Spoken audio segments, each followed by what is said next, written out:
The racism of Mahatma Gandhi. Despite the image many try to sell of Mahatma Gandhi, he was a racist. A racist is a person who believes that a particular race is superior to another. Gandhi's writings prove just that. His writings clearly show he felt Indian people were superior to Africans and often used the derogatory term kafir to describe Africans to strengthen his case against racism perpetrated towards Indians in South Africa.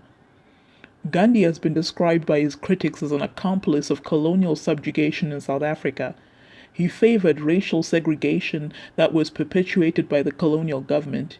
He even went as far as to support more taxes on impoverished Africans and turned a blind eye to the brutality of the colonial settlers on Africans. Kafir is an insult and contemptuous term for a black African, similar to nigger in America. These are the following quotes that taken from Gandhi's writings that prove that he was indeed a racist.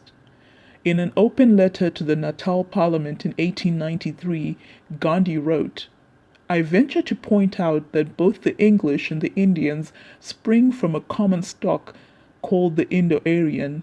A general belief seems to prevail in the colony that the Indians are little better, if at all, than savages or the natives of Africa. Even the children are taught to believe in that manner, with the result that the Indian is being dragged down to the position of a raw kafir."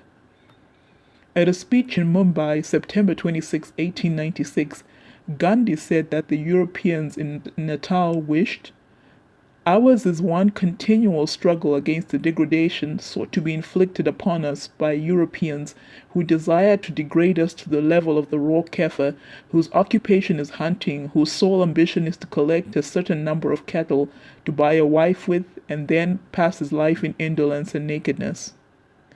Protesting the decision of the Johannesburg municipal authorities to allow Africans to live alongside Indians, Gandhi wrote in 1904 that the council must withdraw the Kafirs from the location. "About this mixing of the Kafirs with the Indians, I must confess I feel most strongly. I think it is very unfair to the Indian population. It is an undue tax on even the proverbial patience of my countrymen." In response to the White League's agitation against Indian immigration and the proposed importation of Chinese labor, Gandhi wrote in 1903, "We believe also that the white race in South Africa should be the predominating race." In 1908, Gandhi wrote about his prison experience and said, "We were marched off to prison intended for Kafirs. There our garments were stamped with the letter N, which meant that we were being classed with the natives.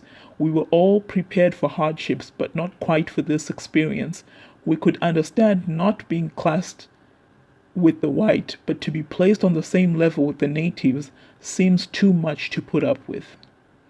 In 1939, Gandhi justified his counsel to the Indian community in South Africa against forming a non-European front by saying, "I have no doubt about the soundness of my advice.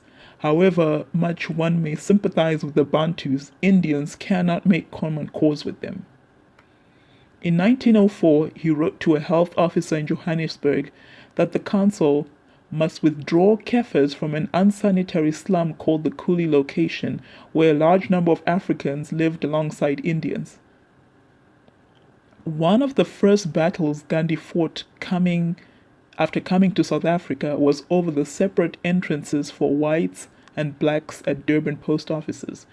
Gandhi objected that Indians were classed with the natives of South Africa, who he called Kafirs, and demanded a separate entrance for Indians.